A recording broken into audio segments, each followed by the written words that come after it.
KPFK Media and Cut to the Chase present a candidate forum of LA's mayoral candidates. There's 3 ways to vote: by mail, by Dropbox, or in person. All right, here we go. We have 2 more questions, 3, and then we'll get to closing comments. 3. Yeah, I said 3. Okay, good afternoon to all the candidates. And I've heard a lot about homeless problems here in the city. My question is, as mayor, I don't know if you have the ability or authority, but someone like me, I'm retired. I've worked for 40 years. I'm collecting my Social Security now. Where can I find affordable housing so that I don't become homeless?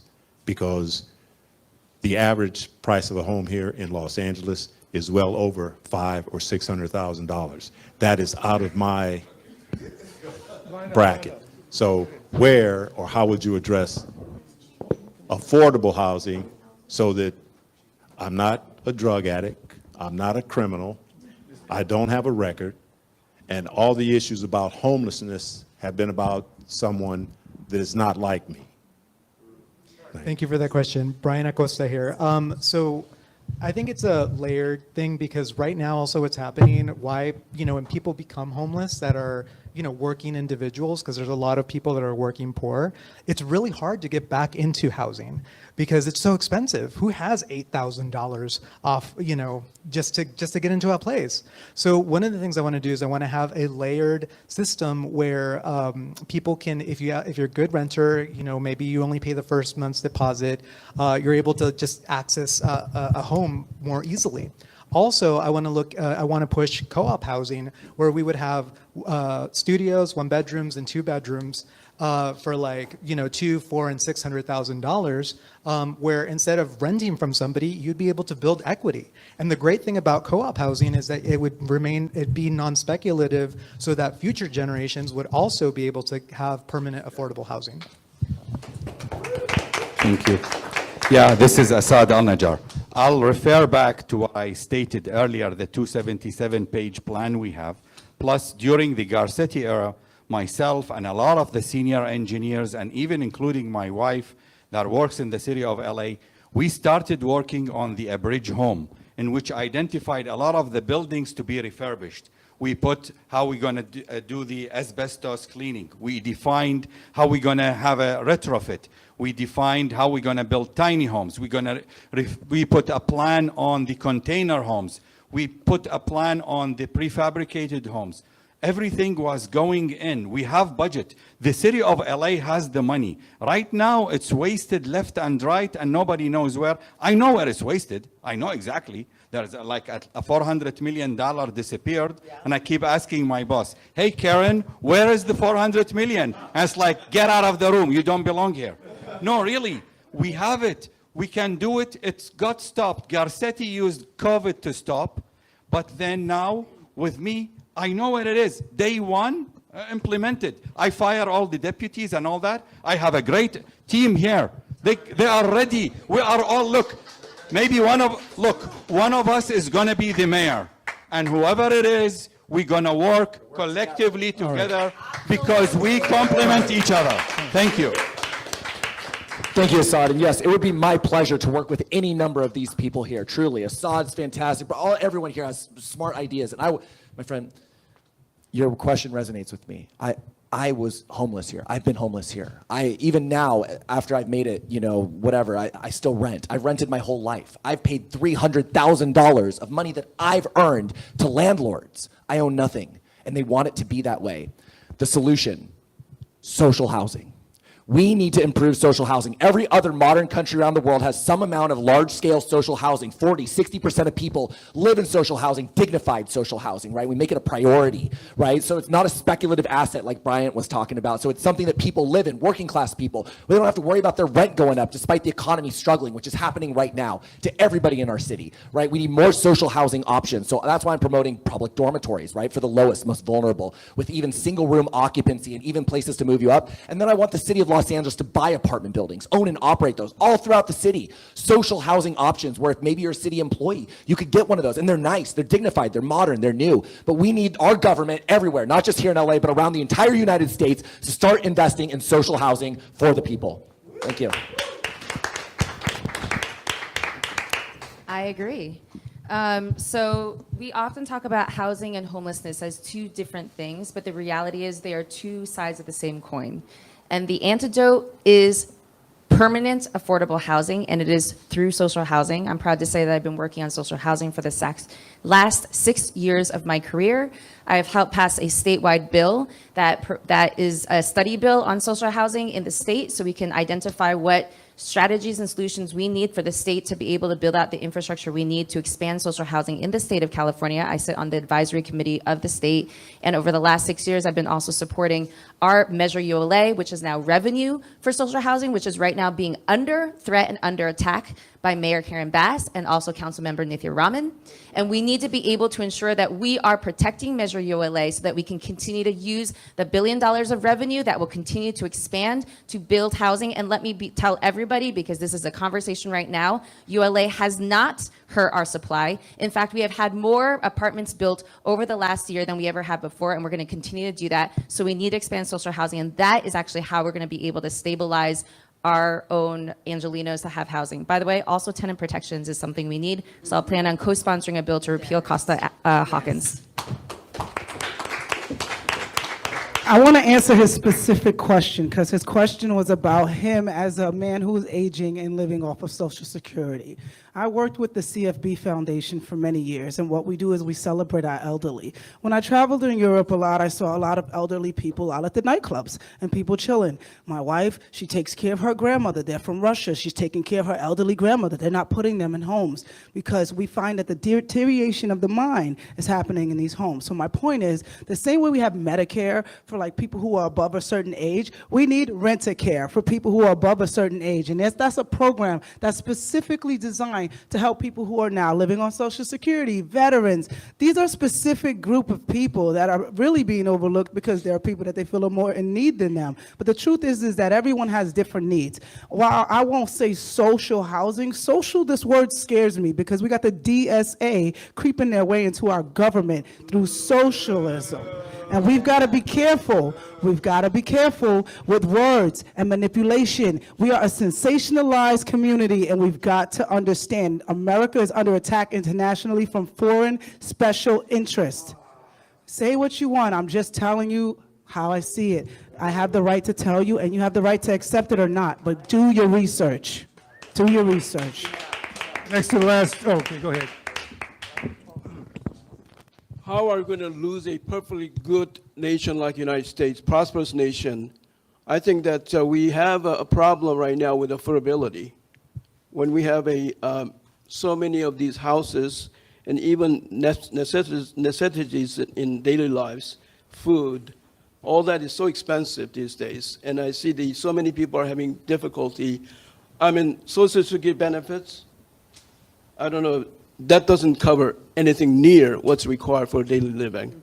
I myself, I worked my butt off all my life. I barely bought some sort of house, and some area that's not very expensive, okay, in my 60s. So it is what it is, but we need to get this thing in control.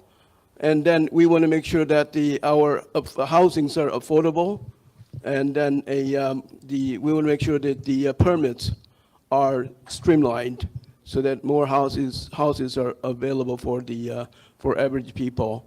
And I think that's how we prevent a perfectly good society like ours from falling. Thank you. Hello, John Logsdon here. Make it 30 seconds here. Okay, first of all, I think rent control is the main key. That would be the key of what happens. You reach a certain age, and you're like retirement age, and it should just be capped. That's what I believe on that. Now, us working folk that are still out there, yeah, sure, it is what it is. But that's what I mean. I also think that we need to build. I know SB 79 is coming down. I don't want to be like going into all this, but I just want to say that I think that we need to actually build more in transit areas, create more housing stock that'll drive competition, which will actually create lower prices down the road. Thank you. We're going to have two more questions. and then we'll have closing comments. Hello, everyone. My name is Mohammed. I was born in Detroit. I recently moved to California to become an Angelino, Michelangelo. So I wanted to say, I had a comment and a question. My comment was that I believe that we don't have mayor candidates, we have presidential candidates all sitting up there. And I really wanted to say that we want to work together as humanity to solve the problems, starting with Los Angeles and then going to the world. My question is that I am Muslim, but we believe in everybody, as I consider myself a humanitarian. So my question to you is, how are you going to conquer Islamophobia, even if it's against any religion, in regards to spirituality? Because we believe in universal, the spirituality is universal. It's not tied down to a specific faction. It's tied down to all of humanity. So my question to all of you, I just want to say that I'm the spiritual leader of the Watts community. This is why I moved to California. And so they chose me to represent them spiritually. So we have the... Good question. For time's sake, let's get Thank to you. answers. Thank you, Mo. So, being the Muslim candidate, I mean, I consider myself an American and Los Angeles, Angelino, and that's about it. But from the campaigning, I realized there is a lot of this Islamophobia going. Folks was asking me about Sharia law, and it's like, what the hell are you talking about? And things like that. But what I can do and what I have been doing is the past 11 years, I've been very active to get the church, the temple, and the Muslims all together. And you have to, this is a different even subject. Muslims are divided between Shiite and Sunni, and they don't even talk to each other, and things like that. So I brought all the religions together, and I continue to celebrate each of us together.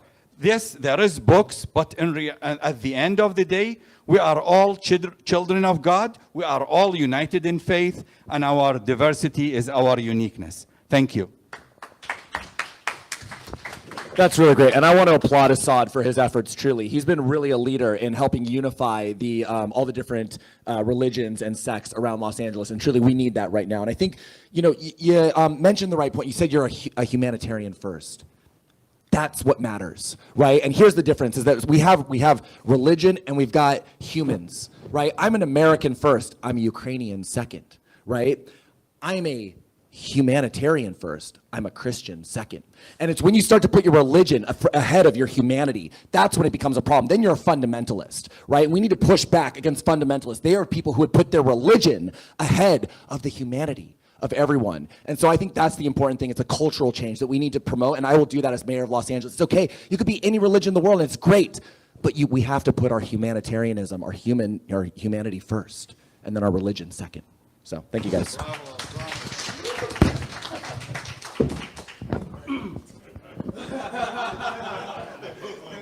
My name is Andrew Kim, and I want to remind you that there is a way to tell the good religion from bad religion, okay? You see the fruit of what they're teaching, the fruit of their product. Let's see the product. If it's good, 9 times 10, it's good religion. I say to the Muslims, do the good work. Do the good work for the community. Raise your children correctly, and do the example for our community. And if you do that, then you'll be recognized. And then make more of Assad, people like Assad, okay? So, that meant to be a joke. Anyway, so do that and then be good. And don't blow up airplane or enslave girls. What'd you say? That was very Islamophobic right there.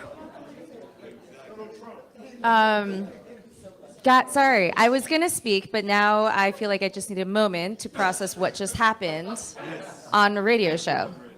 Woo. I gotta say, in the Harriet Tubman Center, when you're here, Muslim stuff, no anti, no.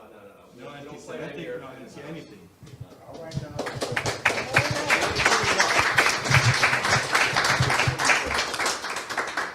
There is no such thing as good religion and bad religion. There are people of faith, all of us. Whew, sorry, I am still processing, y'all. I am a pastor, and I have been working my whole career around bringing different faiths together, whether you are somebody who considers yourself a person of faith or not, to be able to figure out where and how we are moving to build and to challenge and to change this world together. And that is the only thing, that is exactly what we need to do to be able to combat Islamophobia, to combat anti-Muslim sentiment, to combat anti-Semitism. These are all the ways that we need to come together. So we do have to actually spend time together. I spent time in the West Bank myself. This is why I am for Palestinian liberation, and I feel very strongly about it. And so the ways that we can be able to bring ourselves together is that we have to actually create third spaces. And this is why actually something like fast and free buses, I actually see as a way to be able to bring our communities together, as well as creating more opportunities to continue to build with our faith communities to solve our problems. And so I've actually been very active in this for a long time, working with Clue, working with LA Voice, and I will continue to do that as a mayor of Los Angeles.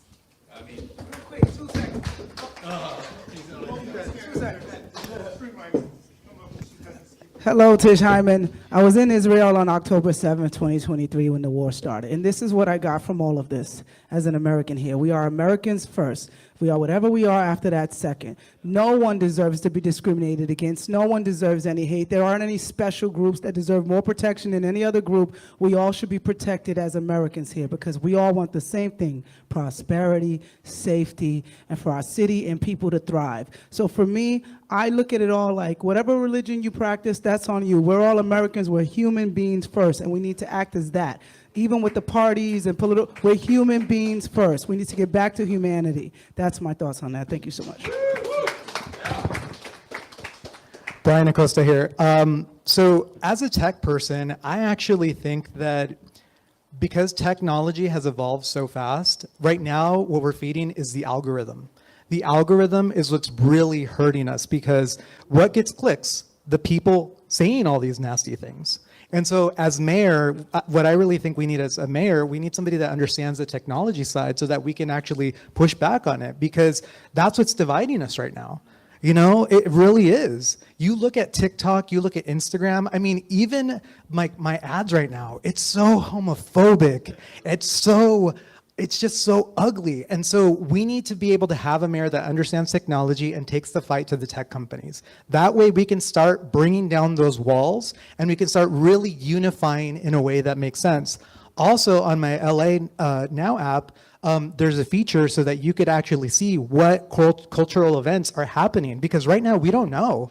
I would love to go to some Jewish bar mitzvahs or, you know, some Muslim temple activities, but we just don't know. It's always hidden. And so the app will make it easier to access that. And I just think we need somebody that can, you know, take a handle from a technology standpoint.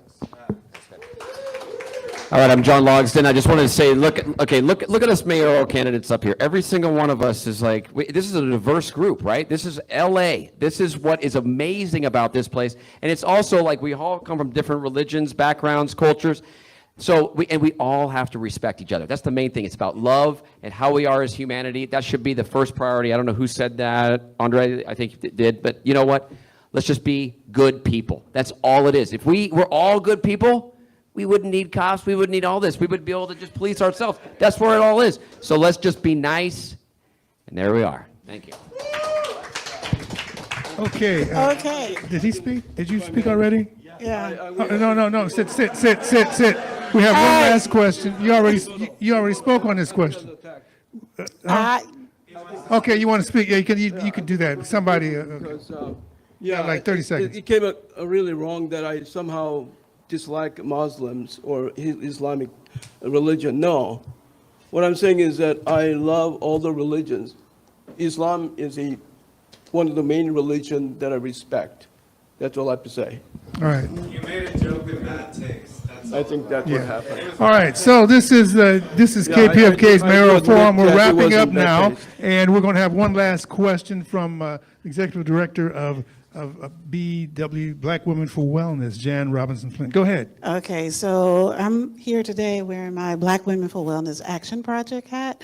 Black Women for Wellness is a 27-year-old organization in Los Angeles. Black Women for Wellness Action Project is a C4 organization. We started in 2017. So I actually have a couple of reminders and a call to action for you all. So today is May 16th. The last day to register to vote is May 18th, right? So that's this week coming up. Now, you can go and vote at a voter center, but then your vote is your ballot is a provincial ballot. It's counted last, okay? So your call to action, everybody in Los Angeles is not registered to vote. Register for people to vote, because every single one of these folks up here need people to vote for them, right? So one website that you can go to is called 1 Million Black Voters Rising. This is a national movement to register 1 million new Black voters.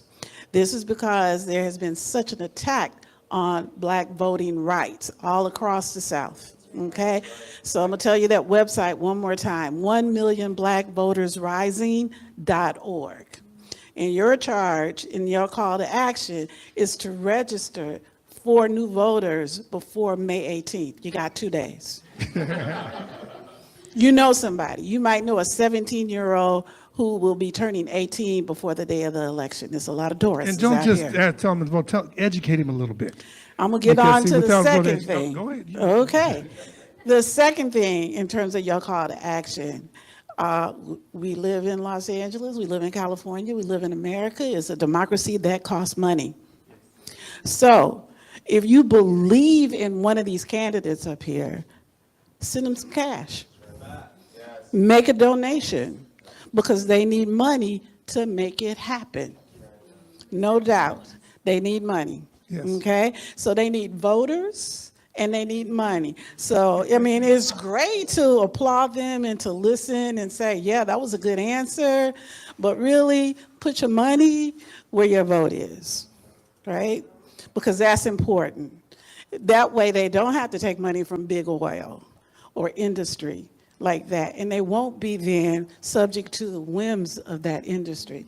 If you want a people's candidate, you got to fund a people's candidate. Okay, All right, one more point, got it.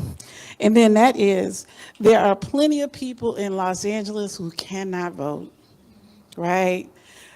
Sometimes for various reasons, in terms of it could be a conviction, it could be a citizenship status, but you know what, they can influence people.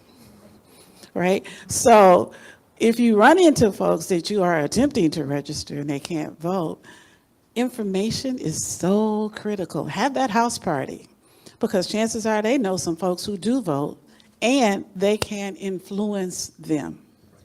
Right? So you got actions. We are close to June 2nd. Voter centers open on May 23rd. That's next Saturday. There is challenge to the post office right now. So a lot of people might want to wait until the last day to mail their ballot. I'm going to suggest you not do that. I'm going to suggest that you get your ballot in, if you're mailing it, well before the day of the election, because that postmark might not get on that ballot until well after the election if you mail it on that day. So you want to make sure your vote is counted. If you're mailing it by getting it in, I would suggest a week before. That means this week. So if you're mailing it, mail it early. Well, not mail it now, because the challenge is the post office, and will it get the postmark on it in a timely manner if you mail it on that day? So that's just being the practical person here in terms of if you want your vote counted, if you wait till the last day, take it to a voter center and drop it in. Don't put it in the mail. So my question would have been to all of you, what is your path to victory? I pulled out my ballot. This is not my ballot, this is a sample ballot. There are 14 names on this ballot in a space where you can write in a name. So that means you got to have a path to victory, right? How do you get to be in this jungle primary, one of the top 2 candidates to keep it moving forward? Great question. Let's do this. Let's wrap that into your closing comment. How's that?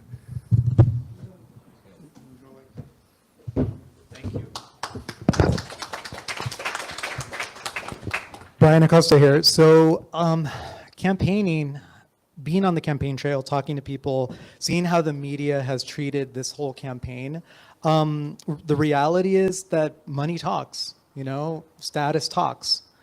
I'm just a regular Joe. I didn't grow up from a limousine, watching the city from a limousine window. I grew up struggling. I grew up from, first generation. My parents were immigrants. And so I, really heavily rely on community. And that is one of the things that, for my campaign, that I've been relying on is the Latino community, the queer community, millennials. I mean, it's my generation that I'm fighting for. And that's what I'm bringing to the forefront is if we want generational change, that's what I'm offering in this race, because we need the systems of tomorrow today. We need the changes that our status quo people are never going to do. And so that's why I'm in this race, and that's who I'm relying on to get to the top 2 in this race. Thank you very much. Thank you. Assad Al-Najjar. Well, I renew my thanks to you guys for having this setup. And I'm so proud to be among the best team in Los Angeles. And I really, from my heart, wish one of us is going to be the mayor, because I have no respect for the other 4, really. What I can do is, and what I can bring is 37 years of really hard working to be where I am today. And that has really been the path for me. For many people, for many heritages, for many neighbors, you name it, anybody in not only United States, globally, I'm the 311, I'm the 411, and the 911. Wherever it is. And I will continue that. It's an honor that I've been serving Angelenos with my job 40 hours a week and in volunteering 60 hours a week. And it's in my DNA. Regardless, I win or lose, for the next few years, I will still continue to serve you guys, because my wife doesn't want me to retire, even though I am qualified. But it's an honor to serve Angelenos. It's in my DNA, and I love you all. Thank you. Hi, my name is Andrew Kim. Thank you for listening. Thanks for inviting me to this wonderful location, Harriet Tubman Center. I really respect this this center represents. My clear path to victory is stay focused, agenda-driven, issue-driven, that is. My homelessness issue is the foremost of my passion. We have a misguided policy, keep on making our homelessness a victim. Unfortunately, our homeless populations are victimized by the system. My logo is my motto is Project Liberation Los Angeles. I want to liberate our city. I want to liberate our homelessness people. I want to liberate our family. I want to liberate my church. I want to liberate American dream. Thank you.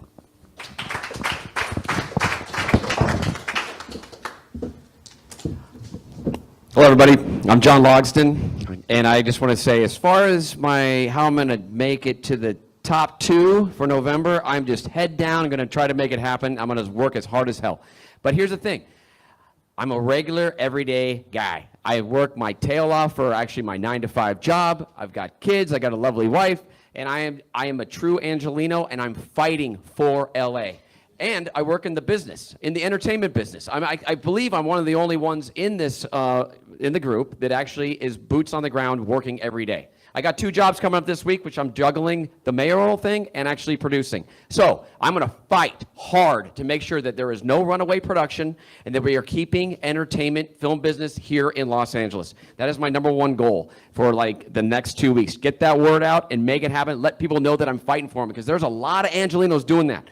Okay, here's another thing. Obviously, my slogan is "Let's go," and that is really, we need to make things happen quicker in this town. I've seen how the current mayor right now has, everything has just been on fast forward in the last few months, but there was 3 years where things were just not happening. So we need to make it happen right now.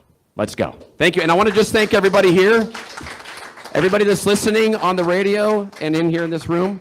Take a deep look at everybody up here. Look at the platforms, because they are all great, and everybody put their heart and soul into that. Look at mine, logsdon4la.com. Thank you, and thank you to KPFK. Appreciate it.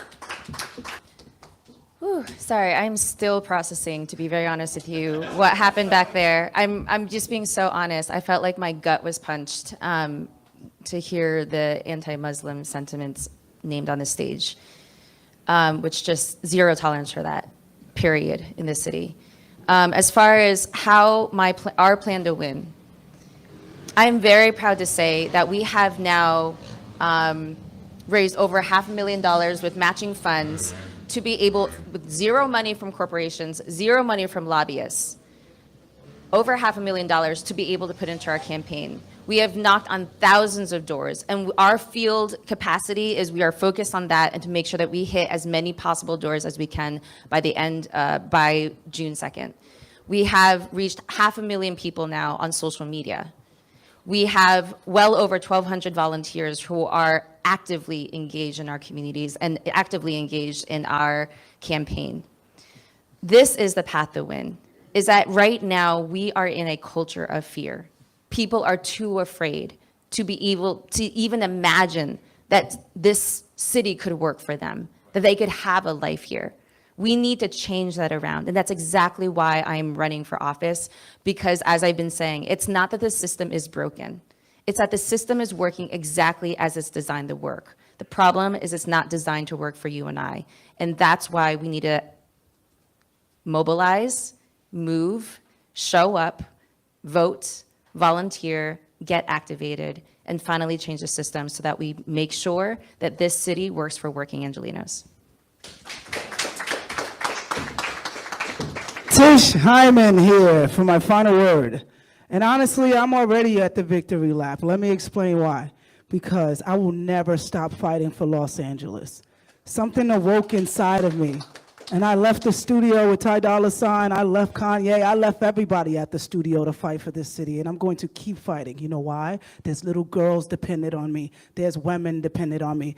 I know I've been in so many town halls where I see black people's history and our civil rights used as a mask for other people's agendas. And black people, we have a unique struggle in this country. Do not forget it. It is unlike anyone else's. It doesn't handicap us. It doesn't make us special, but it is unlike anyone else's. And I got tired of seeing all these other groups pair their struggle with black struggles. They are different. That is a fact. And I will be here fighting for this city forever. So I don't care about just this election. I'm going to bring $3 billion to Los Angeles annually anyway, because I already got the plan, and I already met with the people to make it happen. I love you guys. I'm fighting for this city. No DSA in LA.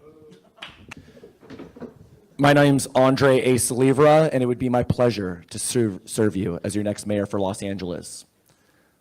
Look, this is a tough time. This is an important time. Seriously. This might be like the defining election of our generation. We need to take it seriously right now. I'm encouraging everybody, seriously, right now, tell people, Don't vote for money in this election. Do not vote for money. Don't vote for Spencer Pratt. He's a nepotism baby. Don't vote for Karen Bass. She's the establishment, money Democrats. Don't vote for Adam Miller, the billionaire. Vote for an independent candidate. Look down ballot. Our campaign's doing phenomenally well. We've raised less than probably any other campaign. We've raised less than $20,000, and we're doing phenomenally well. We've connected with tens of thousands of voters. Why? Because I'm out there. I'm on the streets every day. Before I was here today, I was at the Red Bull Boxcar Derby. I connected with about 10,000 voters with our team of 6 volunteers. People are showing up for our campaign. Why? Because we got real solutions. Because I was born and raised here. I'm a product of this city. I was homeless here. I know what it's like to live and fight in LA, and I will always fight for our city. And we're doing phenomenally well. So if you like me, if you like our campaign, tell people about me. Say, hey, I'm voting for Andre on June 2nd. I'm voting for Andre. And that's how we're going to do it. I'm going to win this thing by doing what I've always done. That's depending on the people of my city. Vote for Andre Saliva for LA Mayor on June 2nd. Thank you. Thank you all so much. I want to thank all the candidates that came and